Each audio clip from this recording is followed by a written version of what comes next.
Cause when I'm sitting in the bar, all the lovers with umbrellas always pass me by.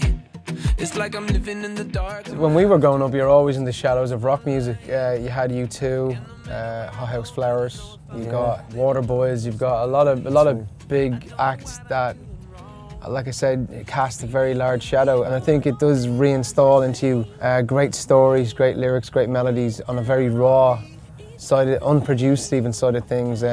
Music is massive in Dublin. I mean, growing up for us, you know, I remember there was people on guitars. People were going to parties with guitars. And like Glenn, that's kind of how we kind of, I first, like Mark had been a friend of Glenn's and stuff, and that's kind of how I first was introduced to Glenn. Is like, by the way, he's like a jukebox.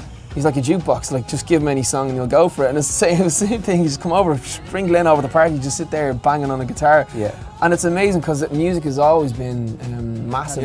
Now in Ireland, in Dublin, you have to have a busking licence to go and busk on Grafton Street, which is one of our main streets in Dublin, but there was guys busking everywhere. Yeah. So when you'd walk down that street, all you would see would be guys standing there, guys that were good, guys that were bad, guys that were medium, but I mean, literally everybody was singing and playing guitar. So I remember as a kid, I used to go to town and do drum lessons on a place called Chatham Road. There was a drum school there where I used to go.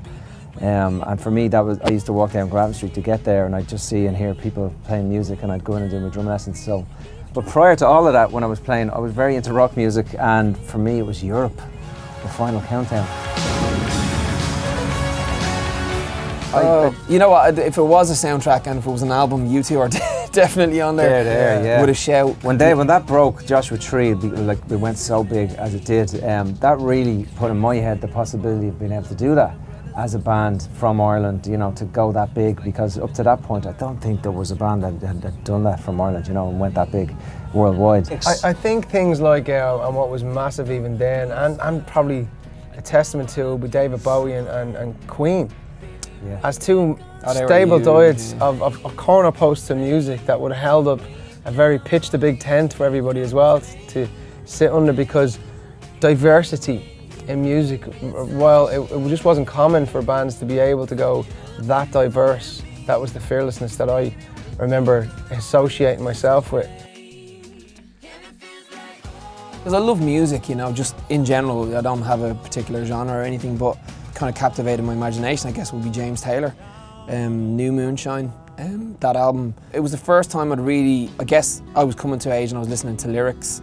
I was learning how to play guitar, and that to me was just like, I could sing. He was in a good register, so I could sing all his songs, and the guitar chords were easy enough.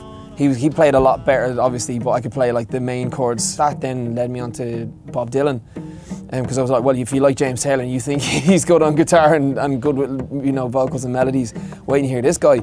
I remember even thinking back then, this guy knows something that a lot of people know. You know, there's like a wisdom in there. You know, every turn of phrase that he had, I hadn't heard before in music, and it wasn't your usual cliches. These were really highly intelligent lyrics coming across in pop songs. And I guess those two would have been really influential to me early on, just when I was really conceptualizing what music is. Every year there's the class of 2016 or the class of 2017, and I always kind of latch myself onto one or two of those acts. And I think of last year, the one I quite liked was the band Daughter. I really liked Daughter. In LA, I heard one of their songs, and I didn't know who it was.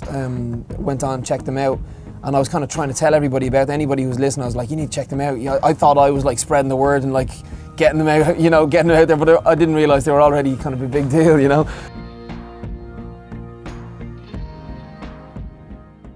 I think we're spoiled. Yeah, there's so many to choose from. I think really what comes to mind always is the gig we did in Ireland in a place called Croke Park, which was to about 8,000 people.